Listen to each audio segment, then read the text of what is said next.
21শে June বিশ্ব যোগা দিবস। পালাবদলের বাংলায় এবার মেগা আয়োজন। সোমবার হাওড়া ব্রিজে যোগাসন করলেন বহু মানুষ। ব্যস্ত ব্রিজে গাড়ির ভিড়। সে সময় একদিকের ফুটপাতে চলল যোগাসন। ছিলেন বাংলার বিজেপি সরকারের প্রতিমন্ত্রী উমেশ রায়। অংশ নিলেন বিধায়ক, জেলা শাসক, স্কুল পড়ুয়া থেকে সাধারণ মানুষ। যোগাসনে বরাবরই বিশ্বকে পথ দেখিয়েছে বাংলা। ঐতিহ্যবাহী হাওড়া ব্রিজে প্রাচীন সংস্কৃতির মেগা সেলিব্রেশন।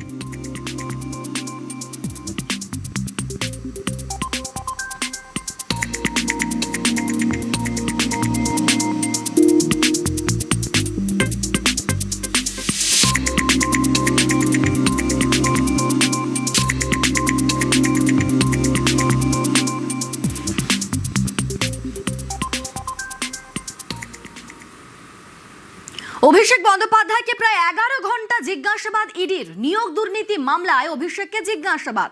সকাল থেকে 2 দফায় জিজ্ঞাসাবাদের মুখে।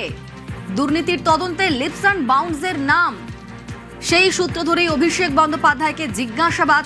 আমাদের সঙ্গে অনুপ রয়েছেন প্রতিনিধি। অনুপ, প্রায় 11 ঘন্টা জিজ্ঞাসাবাদের পর অভিষেক বন্দ্যোপাধ্যায় বেরোনোর পর কি বললেন তিনি? প্রাথমিক দুর্নীতি মামলায় অভিষেক বন্দ্যোপাধ্যায়কে জিজ্ঞাসাবাদ এবং জিজ্ঞাসাবাদে একাধিক তথ্য নিয়ে অভিষেক বন্দ্যোপাধ্যায়কে জিজ্ঞাসাবাদ করা হয়েছিল। অভিষেক বন্দ্যোপাধ্যায় যখন বেরিয়ে যান সেক্ষেত্রে তিনি কিন্তু জানান যে বিভিন্ন ভাবে কিন্তু এই 4 বছর আগের এই মামলা ইসিআর করেছে ইডির পক্ষ থেকে। সেপ্টেম্বর মাসে শেষ দেখেছিল তাকে, এর আগে সিবিআই তাকে ডেকেছিল। তিনি হাজিরা দিয়েছিলেন, প্রত্যেকটা প্রশ্নের সম্মুখীন হয়েছিলেন। কিন্তু তারপরে দেখা যাচ্ছে 4 বছর আগের মামলা নতুন করে ডাকা হচ্ছে। রাজনৈতিক বিষয় তো পিছনে রয়েছে, এছাড়া দেখা যাচ্ছে কেন্দ্রীয় এজেন্সির পিছনে যারা চাপ দিচ্ছে এই বিষয়ে তিনি মন্তব্য করবেন না। কিন্তু তিনি জানাচ্ছেন তিনি যতবার ডাকবেন ততবার আসবেন, তদন্তের সহযোগিতা করবেন এবং তাকে কোনোভাবে দমানো যাবে না। তিনি যেভাবে আগেও সামনে হয়েছেন, জিজ্ঞাসাবাদের সম্মুখীন হয়েছেন, এবারও একইভাবে জিজ্ঞাসাবাদের সম্মুখীন হতে বারবার প্রস্তুত রয়েছে। আগামী দিনে যদি তাকে ডাকা হয় তিনি কিন্তু একইভাবে আসবেন, তাকে কোনোভাবে দমানো যাবে না। একদিকে বলা হচ্ছে বিজেপির পক্ষ থেকে দল ভাঙানোর রাজনীতি চলছে, অন্যদিকে এইভাবেই কিন্তু চাপ সৃষ্টি করা হচ্ছে ভোটের এই ফলাফলের পরবর্তী ক্ষেত্রে, এবং তিনি প্রত্যেক ক্ষেত্রেই সহযোগিতা করেছেন এমনটা জানানো হচ্ছে। এবং বলা হচ্ছে যে সূত্রে কি খবর পাওয়া যাচ্ছে? তদন্তকারী সংস্থার সূত্রে খবর, বেশ কিছু বিষয় নিয়ে অভিষেক বন্দ্যোপাধ্যায়কে জিজ্ঞাসাবাদ করা হয়েছিল। কালীঘাটের কাকু সুজয় কৃষ্ণ ভদ্র একটি অডিও ক্লিপ মূলত যাকে হাতিয়ার করা হয়েছিল, সেখানে কুন্তল ঘোষ, শান্তনু বন্দ্যোপাধ্যায় নিজেদের মধ্যে কথোপকথন বলছে এবং 100 কোটি টাকা দিয়ে তোলার উল্লেখ করা হয়েছিল। এই অডিও ক্লিপ দেখিয়ে তাকে আজকে জিজ্ঞাসাবাদ করা হয়েছিল। অডিও ক্লিপে জনৈক অভিষেক বন্দ্যোপাধ্যায়ের কথা বলা হয়েছিল। সেক্ষেত্রে অভিষেক বন্দ্যোপাধ্যায়কে এমনটা সিবিআই চাকরিতেও কিন্তু উল্লেখ করা হয়েছিল। 12 পাতার এই প্রশ্নমালা যে তৈরি করা হয়েছিল সেখানে কিন্তু বারবার একাধিক প্রশ্নের সম্মুখীন তাকে হতে হয়েছিল এবং প্রতিটি ক্ষেত্রে দেখা গেছিল বারবার যখন জিজ্ঞাসাবাদ করা হয় এই জিজ্ঞাসাবাদের প্রক্রিয়া পরবর্তী ক্ষেত্রে দিল্লিতে পাঠানো হয়। দিল্লির আধিকারিকরা সেগুলো খতিয়ে দেখার পরবর্তী ক্ষেত্রে অভিষেক বন্দ্যোপাধ্যায় আজকে তার সিদ্ধান্ত নেওয়া।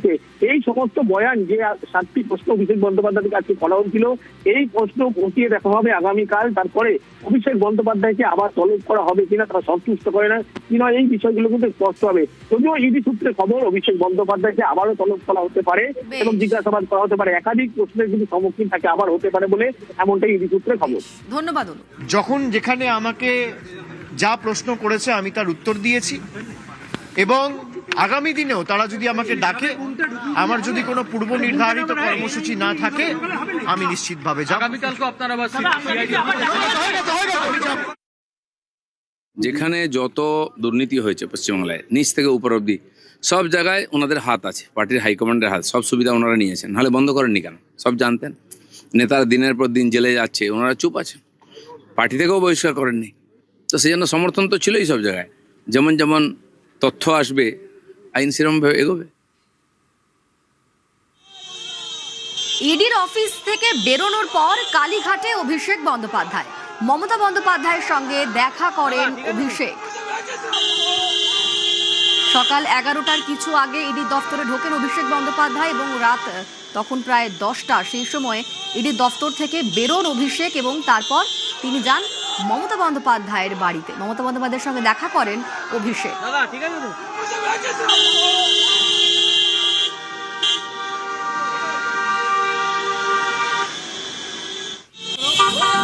ছাতাটা ছড়াও না রে গুরু, ছাতাটা ছড়াও।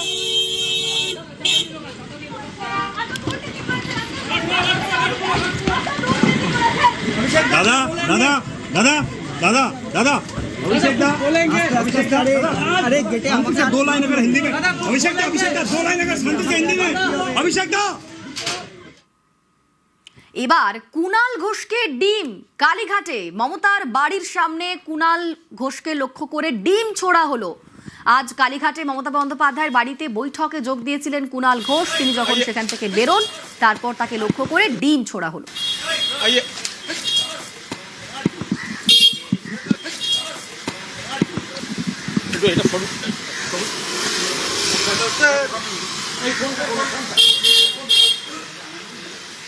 আমি মমতা বন্দ্যোপাধ্যায়ের বাড়িতে এসেছিলাম, আমি বেরোচ্ছি এবং আমি নিরস্ত্র এবং হাঁটাহাঁটির মধ্যে নেই, দাঁড়িয়ে। তো সেটা ওদের টার্গেট সুবিধা হয়েছে। আমি একদম শেষ মুহূর্তে মাথা ঘোরাতে পেরেছি, নইলে আমার এই চশমার কাঁচটায় পড়লে আমার চোখটার 12টা বেজে যেত। দয়া করে এটাকে জনরস বলবেন না। দুটো বাঁদর রাস্কেল এসে ডিম মেরেছে। মমতা দিদি কা ঘর মে তো কই নেই আয়েগা। আমি তো অবাক হয়ে গেলাম পুলিশের ভূমিকা দেখে। পুলিশ দাঁড়িয়ে দাঁড়িয়ে মজা দেখছিল। আমি কালীঘাট থানার ওসি এবং সিপি কে মেল পাঠিয়েছি। বিজেপি না হলে এটা করবে কে? তো বিজেপি তো বটেই। আরে ডিমের বদলে যদি বোম ছোড়ে কি হবে? পালিয়ে যাবে। আমার ডেড বডি পড়ে থাকতো। পাথর মারলে কি হতো? আমি এমনি ডিম খেতে প্রচন্ড ভালোবাসি। অমলেট, পোচ, সেদ্ধ আমি ডিম খাই। এখন সেটা নয় কেউ মেরে বীরত্ব দেখাতে গেছে, কিন্তু এইসব করে থামানো যাবে না। এইসব বাঁদরামি মাননীয় মুখ্যমন্ত্রী সারা বাংলা এবং আপনার কেন্দ্র এগুলো প্রশ্রয় দেবেন না। जनगणना पर अनेक अत्याचार करे। ये लोग बहुत अत्याचार किया भैया। ये हम लोग का ये कुणाल घोष क्या क्या अत्याचार किया है? ये कम अत्याचार नहीं किया हम लोग पब्लिक के ऊपर में। आज ये डीम खाने के लायक ही हो गया। ये डीम खाने के लायक ही है आज, इसीलिए इसको डीम मारने हम लोग आए हैं। ऐसा कुछ गलत काम नहीं किया जो पता नहीं है किसी को, सब कुछ जानता है। बहुत गलत काम किया लोग। গঙ্গার নিচে মেট্রো, এ তো এখন চেনা ছবি। কিন্তু যদি গঙ্গার 38 মিটার নিচ দিয়ে শাঁ শাঁ করে ছুটে যায় বিশালাকার পণ্যবাহী 10 চাকার ট্রাক, তাহলে কেমন হবে? অবিশ্বাস্য মনে হলেও বেলজিয়ামের অ্যান্টওয়ার্প বন্দরের আদলে ঠিক এমনটাই ঘটতে চলেছে কলকাতায়। কলকাতা বন্দরের সঙ্গে জাতীয় সড়ক যোগাযোগ ব্যবস্থাকে আরও গতিশীল করতে সুড়ঙ্গ তৈরির মেগা পরিকল্পনা নিয়েছে প্রশাসন। ডাবল ইঞ্জিন সরকার আসতেই বাংলায় উন্নয়নের জোয়ার, পাতালে বিপ্লব। এবার গঙ্গার নিচ দিয়ে ছুটবে পণ্যবাহী ভারী ট্রাক, তৈরি হবে নতুন সুড়ঙ্গ।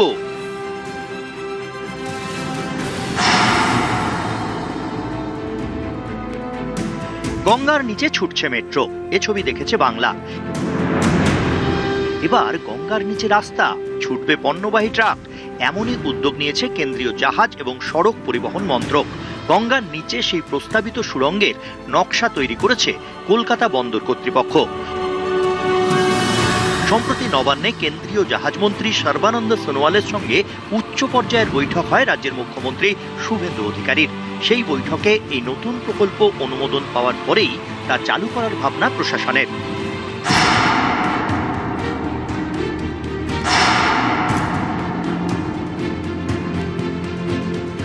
কলকাতা বন্দর কর্তৃপক্ষ এবং জাতীয় সড়ক কর্তৃপক্ষের যৌথ উদ্যোগে নদীতে নয়া প্রকল্প।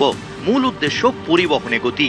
কলকাতা বন্দরে আসা ও সেখান থেকে বের হওয়া পণ্যবাহী ট্রাকের যাতায়াতকে আরও সহজ ও সময়াশ্রয়ী করে তোলা।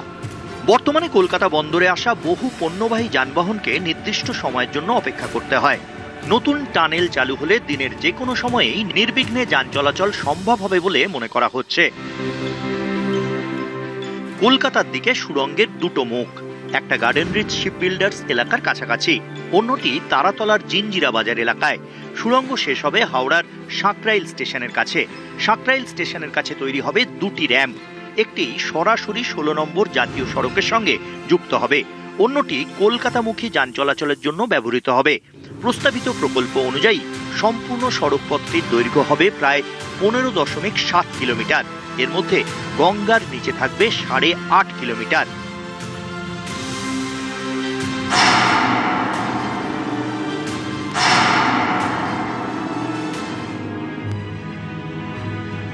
যানজটে নাভিশ্বাস, ঘন্টার পর ঘন্টা অপেক্ষা। কলকাতা বন্দর এলাকার এই চেনা ছবিটা এবার বদলাতে চলেছে। ক্রমাগত বাড়তে থাকা জনঘনত্ব আর মালবাহী গাড়ির চাপে এই অঞ্চলের রাস্তাগুলো দম বন্ধ হয়ে পড়েছিল। এই পরিস্থিতি সামাল দিতেই 2022 সালে এক মাস্টার প্ল্যান তৈরি করে কলকাতা বন্দর। পরিবহনে গতি আনতে গঙ্গার তলায় রাস্তা, সেখান দিয়ে যাবে পণ্যবাহী যান।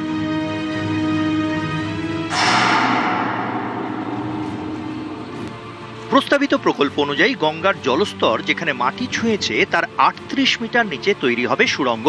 প্রকল্পের সম্ভাব্য খরচ 11,000 কোটি। বেলজিয়ামের শেল্ড নদীতেও এই ধরনের সুড়ঙ্গ আছে। সেখানকার যানজট এড়াতে অ্যান্টওয়ার্প বন্দর এলাকায় তৈরি করা হয় পাতাল পথ।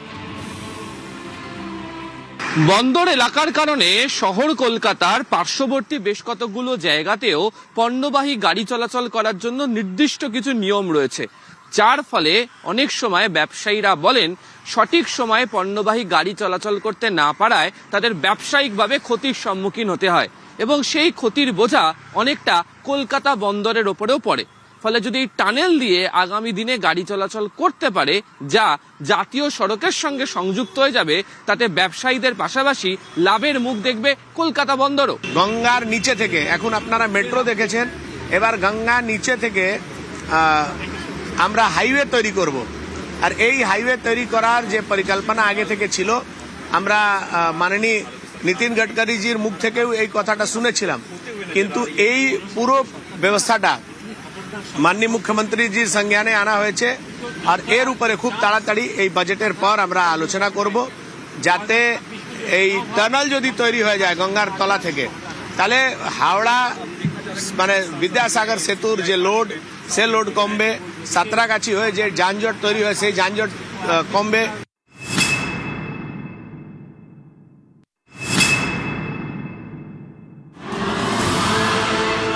বর্তমানে শ্যামাপ্রসাদ মুখোপাধ্যায় বন্দরে যেতে বা আসতে বড় বড় ট্রাক ও পণ্যবাহী গাড়িকে বিদ্যাসাগর সেতুর ওপরেই নির্ভর করতে হয়। এর ফলে ছোট গাড়ির সমস্যা হয়, দুর্ঘটনাও ঘটে। লম্বা জ্যাম তো নিত্যদিনের বিষয়। বন্দর কর্তৃপক্ষের দাবি, হুগলি নদীর নিচে এই সুড়ঙ্গ তৈরি হলে বন্দর সংলগ্ন এলাকার যানজট অনেকটাই কমবে। সরাসরি ডক পর্যন্ত পৌঁছে যাবে ট্রাকগুলি, জ্বালানি সাশ্রয় হবে, ফলে খরচও কমবে অনেকটাই।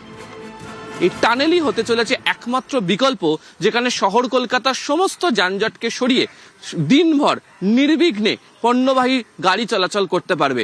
শুধুমাত্র বন্দরের গাড়ি নয়, শহর কলকাতা থেকে অন্যান্য দিকে যাওয়ার জন্য যে সমস্ত ব্যবসায়ীরা পণ্যবাহী গাড়ি চলাচল করাতে চান, তারাও এই টানেলকে ব্যবহার করার মতো সুবিধা পাবেন। ইতিমধ্যেই এর যে ডিপিআর তা তৈরি হয়েছে। জাতীয় সড়ক কর্তৃপক্ষ নাকি কেন্দ্রীয় জলসম্পদ বা বন্দরের তরফ থেকে এই টানেল তৈরি করা হবে, তা নিয়ে চলছে চূড়ান্ত আলোচনা।